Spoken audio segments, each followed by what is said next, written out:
تبارک و تعالی ارشاد فرماتا ہے بسم اللہ الرحمن الرحیم الہاکم التکاثر حتی زرتم المقابر.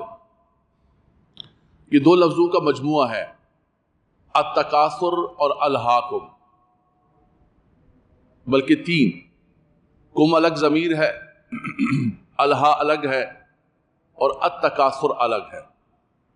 الہا یلہی الہاہن کا معنی ہے، یہ لہون سے بنا ہے، غفلت کے اندر پڑھنا، لہو کے اندر پڑھنا.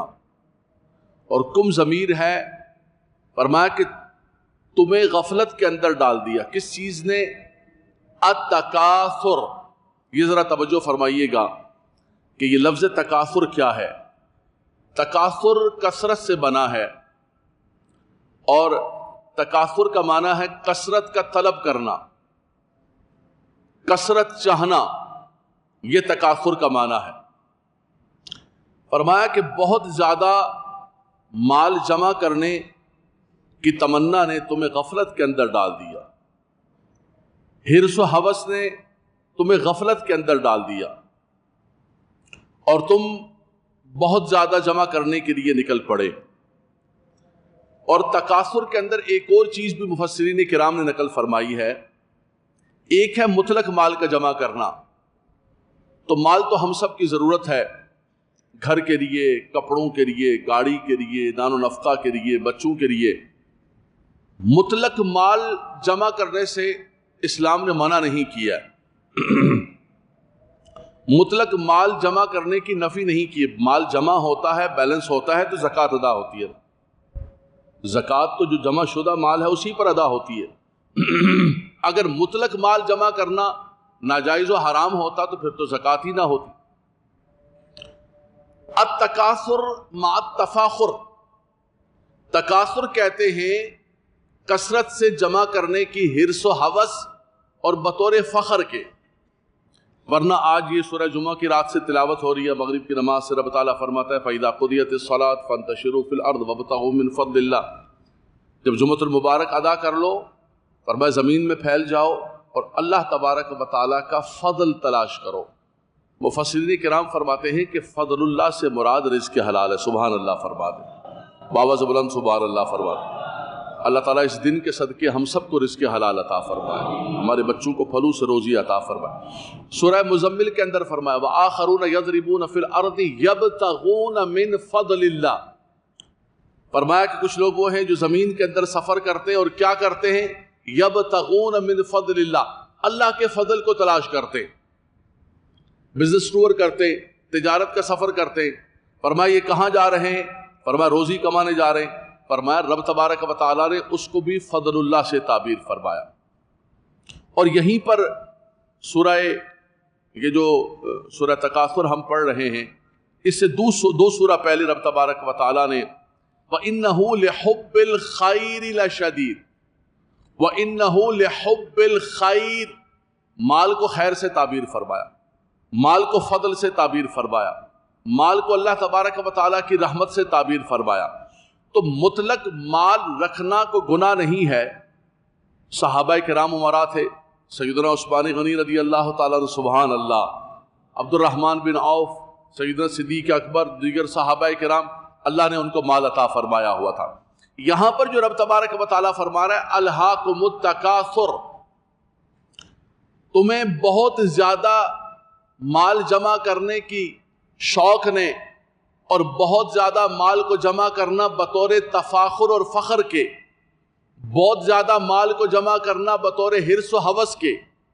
میں نے 4-5 تفسیریں دیکھی ہیں اس آیت کے اوپر، سب نے اپنے اپنے طور پر تکاثر کے معنی کیے. فرمایا کہ تکاثر کے ساتھ جو ہے تفاخر بھی ہے، تکاثر کے ساتھ حرص و ہوس بھی ہے، اور تکاثر کے ساتھ غفلت بھی ہے، کہ وہ مال کہ جو انسان کو غافل کر دے رب تبارک و تعالیٰ کی یاد سے، اللہ کے ذکر سے. یا ایھا الذین آمنوا لا تلہکم اموالکم ولا اولادکم عن ذکر اللہ ومن یفعل ذلک فاولئک هم الخاسرون. فرمایا کہیں مال و اولاد تمہیں غفلت کے اندر نہ ڈال دے، اور فرمایا کہ تم جو ہے غافل ہو جاؤ. تو یہاں مال سے مراد وہ مال ہے جو انسان کو غافل کر دے، اور وہ مال ہے کہ جس کے اندر فخر ہو، توجہ آپ کی ہوگی۔ قرآن مجید فرقان حمید کے اندر سورہ کہف ہے، ایک بڑی مبارک سورت، سبحان اللہ، جس سورت کے لیے آج جمعے کے اندر بھی میں نے خاص طور پہ فضیلت کو ذکر کیا کہ جو جمعۃ المبارک کے دن سورہ کہف تلاوت کرتا ہے تو ایک جمعے سے دوسرے جمعے اس کے لیے نور ہی نور ہوتا ہے۔ بڑی بابرکت سورت ہے سورۃ الکہف، سبحان اللہ۔ کوشش کیا کرے اگر ہو سکے تو جمعۃ المبارک کے دن اس سورت کو تلاوت کرے، اس کو کرنے کا حکم دیا ہے۔ سورہ کہف کے اندر 3 بڑے مرکزی واقعات ہیں۔ اصحاب کہف کا واقعہ ہے، ذوالقرنین بادشاہ کا واقعہ ہے، اور ایک واقعہ ہے 2 افراد کا، باغ والوں کا۔ اس کے اندر ایک جو بندہ ہے وہ یہی کہتا ہے، یہ الہاکم التکاثر، اپنے دوسرے بھائی سے کہتا ہے کہ بھائی تو کیا ہے، تیرے پاس کیا ہے بھائی؟ انا اکثر منک مالا واعز نفرا، میں مالی اعتبار سے، افرادی اعتبار سے، نفر کے اعتبار سے اور مالی اعتبار سے تم سے زیادہ ہوں۔ یہ ہے تکاثر، کہ فخر کرنا، دوسرے کو کمتر سمجھنا، دوسرے کو ہیچ سمجھنا، مال اس لیے جمع کرنا کہ میں دوسروں کو ذلیل کروں گا اور دوسروں کو کمتر جانوں گا، ورنہ مال تو ہم سب کی ضرورت ہے، مال کے بغیر تو انسان زندگی بسر نہیں کر سکتا۔ اسلام نے رہبانیت نہیں سکھائی، فرمایا الہاکم التکاثر حتی زرتم المقابر، فرمایا کہ تم کو زیادہ مال جمع کرنے کی حرص نے غفلت کے اندر ڈال دیا، حتی زرتم المقابر، یہاں تک کہ تم نے قبروں کا منہ دیکھا۔ اللہ اکبر، اللہ اکبر۔ نبی کریم صلی اللہ تعالیٰ علیہ وسلم نے فرمایا، صلی اللہ تعالیٰ علیہ وسلم، قربان جائیں اللہ کے نبی صلی اللہ علیہ وسلم کے ارشادات پر۔ فرامین پر آج جمعے کے دن ہمیں قرآن کی آیتیں اور رسول اللہ صلی اللہ علیہ وسلم کے فرامین سننے کو ملتے، سبحان اللہ فرماتے۔ اس آیت کریمہ کے اندر مفسرین کرام نے حضور علیہ السلام کے فرمان کو نقل کیا، فرمایا کہ ابن آدم کا مزاج کیا ہوتا ہے، لو لابن آدم وادیا من الذهب احب ان يكون له وادیا، فرمایا کہ انسان کو اگر سونے کی بری ہوئی ایک وادی مل جائے تو فرمایا وہ دوسری وادی کی تمنا کرے گا۔ دوسرے حدیث کے اندر فرمایا کہ وادیان ملآن من الذهب، اگر سونے کی بری ہوئی 2 وادیاں مل جائیں بس ہو گیا، پیٹ بھر گیا، کافی ہے، پورا ہو جائے گا زندگی بھر۔ بولے نہیں، اگر ایک اور مل جائے تو بڑا اچھا ہو جائے۔ یہ میں اپنا نسخہ بیان نہیں کر رہا ہوں، یہ میں اللہ کے نبی صلی اللہ علیہ وسلم کو مبارک فرمان سنا رہا ہوں۔ اللہ اکبر۔ فرمایا کہ انسان کا مزاج، انسان کی طبیعت اور انسان کا من ایسا ہوتا ہے کہ سونے کی بری ہوئی وادی بہت بڑا خالی حصہ اور سائڈ پر پہاڑ ہوتے ہیں، ایک وادی ہو تو دوسری وادی کی تمنا، دوسری وادی ہو تو تیسری وادی کی تمنا، تیسری ہو تو چوتھی وادی کی تمنا، چلتے چلتے چلتے چلتے چلتے چلتے چلتے چلتے کہاں جا کر یہ سفر اینڈ ہوگا؟ کوئی اینڈ نہیں ہے۔ حتی زرتم المقابر، اللہ کے نبی صلی اللہ علیہ وسلم نے خود فرمایا، لا یملأ فاہ ولا یملأ جوفہ الا التراب، فرمایا اس کے منہ کو اور اس کے من کو مٹی کی آگ ہی بھر سکتی ہے، اور قبر کی مٹی ہی اس کو بھر سکتی ہے۔ فرمایا کہ اس کے منہ کو اور اس کے جوف کو قبر کی مٹی ہی ٹھنڈا کر سکتی ہے۔ ہاں فیتوب اللہ علی ما تاب، ہاں جس پر اللہ تبارک و تعالیٰ کا کرم۔ یہاں روک کر میں جلدی سے ایک بات کہوں گا۔ قرآن ذیشان کے اندر رب تبارک و تعالیٰ نے حضور علیہ السلام کے صحابہ کرام کا ذکر کیا، سبحان اللہ فرما دے حضور کے صحابہ کریم۔ حضور علیہ السلام کے صحابہ کرام مکہ مکرمہ کے اندر ان کے پاس اللہ تبارک و تعالیٰ کی عطا کردہ ساری دولت ہے، سارا مال ہے، سب کچھ موجود ہے، لیکن سب کچھ چھوڑ کر حضور علیہ السلام کے پیچھے چل پڑے۔ للفقراء المہاجرین الذین اخرجوا من دیارہم واموالہم یبتغون فضلا من اللہ ورضوانا وینصرون اللہ ورسولہ۔ میں اس لیے یہ ساتھ پڑھ رہا ہوں کہ جس قرآن کے اندر الہاکم التکاثر رب تعالیٰ نے ذکر کیا ہے، اسی قرآن کے اندر رب تبارک و تعالیٰ نے اسی روئے زمین پر، اسی گوشت، اسی پوست اور اسی دل رکھنے والے چیزوں کے اندر رب تبارک و تعالیٰ نے کچھ اور انسان بھی ذکر کیے، سبحان اللہ، جو میرے نبی کے تربیت یافتہ صحابہ کرام۔ اللہ اکبر، قرآن پڑھ رہا ہوں۔ للفقراء المہاجرین الذین اخرجوا من دیارہم واموالہم، فرمایا حضور کے وہ صحابہ کرام جن کو اپنے وطنوں سے نکلنا پڑا، اپنے وطن چھوڑنے پڑے، اپنی زمینیں، پراپرٹیز، مہنگی ترین دنیا کی زمین اس وقت مکہ مکرمہ کی تھی، اپنے باغات، پراپرٹیاں، گودام، بزنس سب کچھ چھوڑنا پڑا۔ اخرجوا من دیارہم و اموالہم، مال چھوڑنے پڑے، فقیر نہیں تھے، لیکن قرآن کہتا ہے کہ وہ فقیر ہو گئے۔ فرمایا کہ وہ فقیر نہیں تھے لیکن اب وہ فقیر ہو چکے۔ اللہ اکبر۔ فرمایا یہ ہجرت کیوں کی ہے؟ ذرا توجہ کیجئے گا قرآن کے الفاظ کی طرف۔ یہ ہجرت کیوں کی ہے؟ ہم بھی ہجرت کرتے ہیں، ہمارے وطن کے کئی لاکھوں کروڑوں لوگ ہجرت کر کے باہر گئے، پوری دنیا کے اندر جہاں جاتے ہیں، ٹورنٹو میں جائیں، نیو یارک کے اندر جائیں، کراچی کے ملیں گے، پاکستانی ملیں گے، ہیوسٹن کے اندر، ڈیلس کے اندر، لاس اینجلس کے اندر میرا محلہ بھرا ہوا ہے، پوری دنیا کے اندر ہمارے میرپور کشمیر سارے کا سارا یو کے بھرا ہوا ہے۔ بھائی کیوں آئے ہو؟ اپنے وطن کو چھوڑ کے کیوں آئے ہو؟ کیوں ہجرت کی ہے؟ اچھا یاد کر رہے ہوتے، آئے میرے وطن کی گلیاں، میرا وطن میرا وطن۔ بولا کیوں آ گئے ہو؟ بولا کہ بس اپنے بچوں کے لیے ہم آ گئے، اپنے گھر کو چھوڑ کر، اپنے بچوں کے مستقبل کو، فیوچر کو برائٹ کرنے کے لیے، روشن کرنے کے لیے۔ مائیگریشن دنیا کے اندر اپنے مستقبل کو روشن کرنے کے لیے ہوتی ہے، لیکن حضرات گرامی جمعۃ المبارک کے لیے آنے والوں اپنی زبانوں پر سبحان اللہ رکھنا اور اپنا ایمان تازہ کرنا۔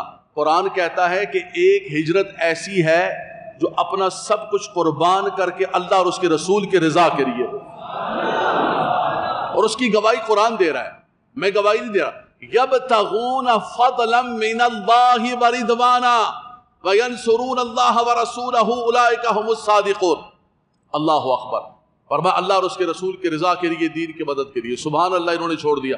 وہاں پہنچے تو حضور نے ایک مہاجر صحابی کو، ایک انصاری صحابی کو آپس میں بھائی بھائی بنا دیا، مواخات بدینہ۔ اس انصاری صحابی نے کہا کہ میرے بھائی، میرے نبی نے تجھے میرا بھائی بنا دیا۔ سبحان اللہ، سبحان اللہ، کیا لوگ تھے۔ آج اپنا سگا بھائی ہوتا ہے، ہم اس کو ماں باپ کی وراثت میں سے حصہ دینے کے لیے تیار نہیں۔ بولا نہیں نہیں نہیں نہیں نہیں، یہ میرا، یہ چلتی ہوئی گاڑیاں۔ اسی زمین پر، اسی میرے محلے کے اندر میرے لوگوں کو دیکھا ہے کہ باپ کی قبر ابھی تک اس کی مٹی خشک نہیں ہوئی تھی، ایک دوسرے کے گریبان پکڑے ہو۔ بولا نہیں نہیں، خبردار، ان چیزوں کی طرف نظر نہ رکھنا۔ ماں بیچ میں آئی، بولا نہیں نہیں، ماں پیچھے ہٹ جاؤ، بات نہیں کرنا۔ اللہ تبارک و تعالیٰ محفوظ کر، میرا مولا ایسی دولت ہمیں نہ عطا فرمائے۔ آمین تو کہہ دو یار۔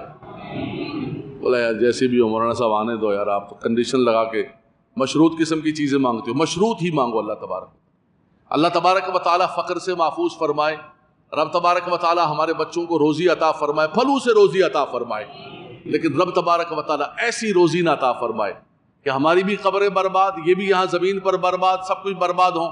رب تبارک و تعالیٰ ہماری اولاد کو ہمارے لیے صدقہ جاریہ فرما دے۔ مدینہ منورہ کے اندر انصاریوں نے کہا کہ بھائی اب تو حضور نے بھائی بنا دیا، یہ میری دکان ہے، یہ میرا گھر ہے، یہ میری زمین ہے، اب اس سب کو آدھا آدھا، ڈیوائڈڈ ٹو، سب کچھ آدھا تیرا ہے۔ اللہ اکبر۔ فرمایا وہ لوگ جنہوں نے آ کر صحابہ کرام کی میزبانی کی، ان کی کیا شان ہے؟ فرمایا ان کی شان یہ ہے کہ ان کو خود بھی ضرورت ہے، لیکن اس کے باوجود وہ اپنے بھائیوں کے لیے ایثار کرتے ہیں۔ سبحان اللہ۔ پھر رب تبارک و تعالیٰ نے ان دونوں کے لیے کہ لفظ استعمال کیے، یہ جملہ سنیے گا جس کے لیے میں نے آیتیں دونوں پڑھی۔ فرمایا وَمَن يُوقَ شُحَّ نَفْسِهِ فَأُولَٰئِكَ هُمُ الْمُفْلِحُونَ۔ شح کہتے ہیں عربی کے اندر حرص و لالچ کو، کہتے ہیں رب تبارک و تعالیٰ نے جن کے من سے لالچ کو، حرص و ہوس کو کھینچ لیا، فَأُولَٰئِكَ هُمُ الْمُفْلِحُونَ، یہی لوگ فلاح پا۔ ہمارے منوں کے اندر لالچ اور حرص نے ہمیں مار ڈالا ہے۔ اللہ تبارک و تعالیٰ اس حرص و ہوس اور اس لالچ کو کہ جس نے ہمیں غفلت کے اندر ڈال ڈالا، فرمایا کہ اسی زمین پر وہ بھی صحابہ کرام، لیکن کیا فرمایا؟ انسان کا مزاج یہ ہے عمومی طور پر کہ سونے کی ایک وادی، دو وادی، تین وادی، کوئی وادی بھی اس کا من نہیں بھر سکتی، اس کے من کی آگ کو نہیں بجھا سکتی ہے، قبر کی مٹی ہی اس کے من کی آگ کو جا کر بجھا سکتی ہے۔ اللہ اکبر۔ الہاکم التکاثر حتی زرتم المقابر، تیسری حدیث پاک سنیے گا۔ نبی کریم صلی اللہ علیہ وسلم نے فرمایا، اس سے پہلے میں سورہ حدید کی ایک آیت پڑھوں گا۔ رب تعالیٰ فرماتا ہے، توجہ قرآن کی طرف، وَاعْلَمُوا أَنَّمَا الْحَيَاةُ الدُّنْيَا لَعِبٌ وَلَهْوٌ وَزِینَةٌ وَتَفَاخُرٌ بَيْنَكُمْ وَتَکَاثُرٌ فِی الْأَمْوَالِ وَالْأَوْلَادِ۔ اللہ آپ کا آنا مبارک فرمائے۔ سبحان اللہ، سبحان اللہ۔ توجہ، فرمایا کہ انسانی زندگی کے سٹیج ہیں، تدریجاً انسان پروان چڑھتا ہے. بچپن ہوتا ہے، انما الحیات الدنیا لعب و لہو، لہو لعب کے اندر کھیل کود کے اندر لگا ہوتا ہے. وزینت، ٹین ایج آتی ہے انسان کی، اس کے اندر زیب و زینت کی فکر ہوتی ہے. وتفاخر بینکم، جوانی کے اندر مقابلہ تفاخر ہوتا ہے. اور آخر کے اندر بڑھاپے کے اندر کیا فرمایا؟ وتکاثر فی الاموال والاولاد. فرمایا آخری عمر کے اندر پھر انسان جو ہے وہ مال و اولاد کی کثرت ہی چاہتا ہے. کہاں جا کر ختم ہوتی ہے؟ حتی زرتم المقابر، حتی زرتم المقابر. اب حدیث پاک سنیے اس آیت کی بات. اللہ کے نبی صلی اللہ علیہ وسلم نے فرمایا انسانی مزاج بڑا عجیب و غریب قسم کا ہے. اور یہ میں صرف قرآن پڑھ رہا ہوں، رسول اللہ صلی اللہ علیہ وسلم کی حدیث پڑھ رہا ہوں.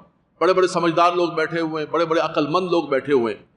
اور کبھی کبھی ایسا ہوتا ہے کہ بہت زیادہ انسان ذہین فتین ہوتا ہے تو اس کا دماغ سب سے پہلے مائنس کی طرف جاتا ہے.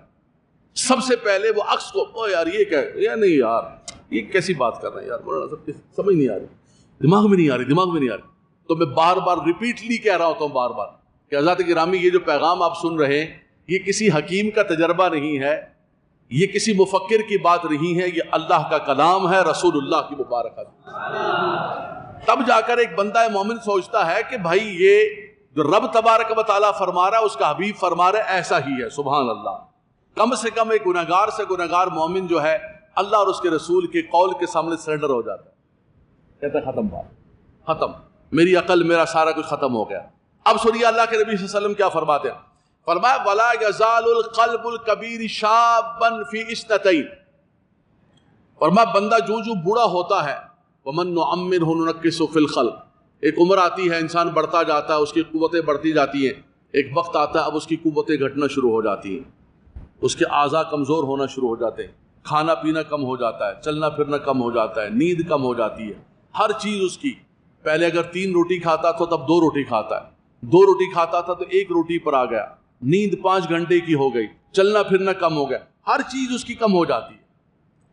لیکن حضور فرماتے ہیں کہ جو انسان کا دل بوڑھا ہوتا ہے، فرمایا 2 چیزیں اس کی جوان ہونے لگتی ہیں. دوبارہ سنیے حدیث پاک کے الفاظ. ولا یزال القلب الکبیر شابا فی اثنتین. فرمایا 2 چیزوں کے اندر، فی حب الدنیا وطول العمل. فرمایا 2 چیزیں اس کی امنگیں جوان ہوتی ہیں.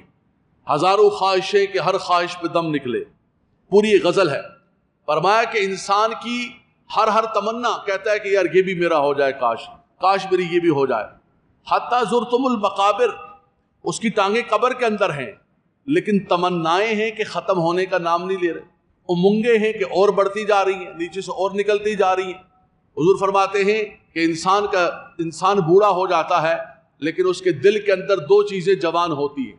فرمایا دنیا کی محبت اور لمبی امیدیں کہ نہیں ابھی بڑی لمبی زندگی باقی ہے، بڑی پلاننگ ہے، بڑے میں نے کام کرنے ہیں، میں نے اپنے پوتوں کے لیے یہ کرنا ہے، میں نے ان کے آگے والوں کے لیے یہ کرنا ہے، میں نے یہ کرنا ہے. انسان بیٹھ کر پلاننگ کرتا رہتا ہے. فرمایا انسان کی ٹانگیں قبر میں بھی ہوں پھر بھی انسان رکتا نہیں ہے، بڑھتا ہی چلا جاتا ہے. کہاں جا کے ختم ہوتا ہے؟ پھر نبی کریم صلی اللہ علیہ وسلم نے یہ آیت کریمہ پڑھی، حتی زرتم المقابر، یہاں تک کہ وہ قبروں کا جا کر منہ دیکھتے. قبرستان میں پہنچنے سے پہلے انسان اس دنیا کے اندر چین و سکون سے نہیں بیٹھتا ہے، الا ماشاء اللہ. فتاب اللہ علی ما یتاب فیتوب اللہ علی من تابا. جس کو اللہ تبارک و تعالیٰ توبہ کی توفیق نصیب فرمائے، جس پر اللہ تبارک و تعالیٰ کرم فرما دے. یہ ایک جنرل انسانی مزاج ہے. جیسے جنرل طور پر انسانی جو نفس ہوتا ہے وہ برائیوں کی طرف جاتا ہے، لیکن کچھ وہ لوگ ہوتے ہیں جو اپنے نفس کو جو ہے نیکیوں کی طرف لگا لیتے ہیں. سبحان اللہ. اور پھر کچھ لوگ وہ ہوتے ہیں کہ جن کو نیکیوں کے بغیر چین ہی نہیں آتا ہے، سکون ہی نہیں ملتا ہے. لیکن قرآن نے سب سے پہلے کہا کہ وما ابرئ نفسی ان النفس لامارۃ بالسوء الا ما رحم ربی. اللہ اکبر. فرمایا کہ انسان جو ہے اس کا نفس امارہ ہوتا ہے. فرمایا جب تک جو ہے اللہ تبارک و تعالیٰ کرم فرما دے اور وہ گناہوں سے بچ جائے. آگے بڑھتے ہیں. الہاکم التکاثر حتی زرتم المقابر. فرمایا کہ بہت زیادہ مال جمع کرنے کی حرص نے تمہیں غفلت کے اندر ڈال دیا. حتی زرتم المقابر، یہاں تک کہ تم قبروں میں پہنچ گئے، یہاں تک کہ تم نے قبروں کو دیکھا. کلا سوف تعلمون ثم کلا سوف تعلمون، ہاں ہاں یقیناً ان قریب تم جان جاؤ گے، اور پھر ہاں ہاں یقیناً ان قریب تم جان جاؤ گے۔ یہ دو مرتبہ فرمایا، تکرار کے ساتھ فرمایا۔ کہتے ہیں ریپیٹ نہ کرو یار، ریپیٹیشن کبھی کبھی ضرورت ہوتی ہے، تاکیداً ریپیٹ کیا جاتا ہے۔ ایک ہی لفظ ہے کلا سوف تعلمون ثم کلا سوف تعلمون۔ بھائی توجہ کرو ذرا، سنو بھائی میری بات سنو۔ دوبارہ بولتے میری بات سنو۔ بھائی دوبارہ کیوں بول رہے ہو؟ بولے تاکید کے لیے بول، اس لیے بول رہے ہیں کہ تم توجہ کے ساتھ سنو، اس لیے بار بار کہا جا رہا ہے۔ قرآن مجید بھی فرماتا ہے کہ ان قریب تم جان جاؤ گے، اور پھر ان قریب تم جان جاؤ گے۔ کلا لو تعلمون علم الیقین لترون الجحیم۔ اللہ اکبر۔ فرمایا کہ کاش تم علم یقین کے ساتھ جان جاتے، علم یقین تمہیں مل جاتا۔ ایک تو سطحی علم ہوتا ہے، لیکن علم یقین جو ہوتا ہے وہ نظری علم ہوتا ہے۔ لترون الجحیم، بے شک تم پھر دیکھو گے دوزخ کو۔ ثم لترونها عین الیقین، پہلے علم الیقین تھا، اب عین الیقین حاصل ہو گیا۔ پھر فرمایا کہ تم ضرور ضرور دیکھو گے تم، اور ضرور ضرور تم جان جاؤ گے عین الیقین کے ساتھ۔ ایک جگہ سے دھواں نکل رہا تھا، اس دھوئیں کو دیکھ کر آپ نے کہا کہ یار یہ لگتا ہے آگ لگی ہوئی ہے، چلو دیکھتے ہیں۔ چلتے چلتے پہنچے، اس دھوئیں کو دیکھ کر آپ کے ذہن کے اندر یہ تصور آیا کہ یہاں پر آگ ہوگی نیچے، تبھی دھواں نکل رہا ہے۔ دھواں جو ہے وہ آگ پر دلالت کر رہا ہے۔ آپ وہاں پر پہنچے اور آپ نے اپنی آنکھوں سے آگ کو دیکھ لیا۔ پہلے علم الیقین تھا، اب جو ہے عین الیقین۔ پہلے صرف خبر تھی، ایک اشارہ تھا، اب عین الیقین آپ نے خود معائنہ کر لیا۔ اور حدیث پاک کے اندر آیا لیس الخبر کالمعاینہ، خبر جو ہے وہ دیکھے ہوئے کی طرح کیسے ہو سکتی ہے؟ فارسی بان کہتا ہے شنیدہ کائے بود مانندہ دیدہ، شنیدہ سنا ہوا دیکھے ہوئے کی طرح کیسے ہو سکتا ہے؟ لیس الخبر کالمعاینہ، فرمایا وہ علم الیقین تھا، اب عین الیقین تمہیں حاصل ہو گیا۔ اللہ اکبر۔ وقت ہو چکا ہے، میں جلدی سے ایک چیز ذکر کروں گا، عین الیقین کی کیفیت، اور اس کے بعد ایک کیفیت آتی ہے کہ انسان حق الیقین پر پہنچ جاتا ہے۔ اگر اس آگ کو انسان ہاتھ لگائے اور اس کی تپش اس کو لگے تو اب نہ علم الیقین ہے نہ عین الیقین ہے، اب حق الیقین کی کیفیت پر آ گیا۔ کبھی کبھی ایسا ہوتا ہے، وہاں یو کے اندر بھی میں نے دیکھا کچھ گھروں کے اندر جو ہے وہ لگے ہوئے ہیں، ہمارے فیصل گرالی صاحب بیٹھے ہوئے ہیں، وہاں پر گھر کے اندر داخل ہو تو ایسا لگتا ہے کوئلے رکھے ہوئے ہیں، اور کوئلوں میں سے آگ جل رہی، آگ لگائی ہوئی ہے۔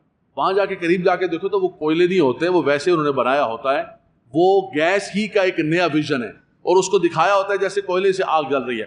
تو انسان دیکھتا ہے، لیکن جب اس کو جا کر اپنے سامنے دیکھتا ہے تب جا کر اس کو پتہ چلتا ہے کہ جو میں دیکھ رہا تھا وہ نہیں ہے۔ فرمایا کہ جب رب تبارک و تعالی ہر ایک کو جہنم کے اوپر سے گزارے گا، ثم لترونها عین الیقین، ہر شخص جو ہے لترون الجحیم، ہر شخص جہنم کو دیکھے گا، چاہے وہ جنتی بھی ہوگا۔ سنیے گا، مفسرین کرام نے لکھا ہے کہ جنتی بھی ہوگا تو اس کو جہنم کی ایک جھلکی دکھائی جائے گی۔ یہ تھا جہاں پر اگر تم رب کی نافرمانی کرتے تو یہاں پر جاتے۔